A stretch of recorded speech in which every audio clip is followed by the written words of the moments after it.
জানো, অনেক দিন আগের কথা, তখন না একটা শীতের রাত ছিল।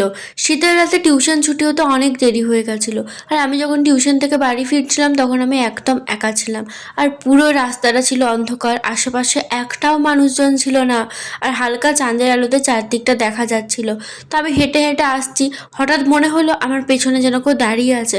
তারপর আমি লক্ষ্য করলাম যে আমার ঠিক পাশেই একটা কালো রঙের ছায়া। আমি যখন দাঁড়িয়ে যাচ্ছিলাম তখন দেখছি ছায়াটাও দাঁড়িয়ে যাচ্ছে, আর আমি যখন এক পা দু পা করে হাঁটছিলাম তখন দেখছি সেই ছায়াটাও ঠিক তত পাই হাঁটছে।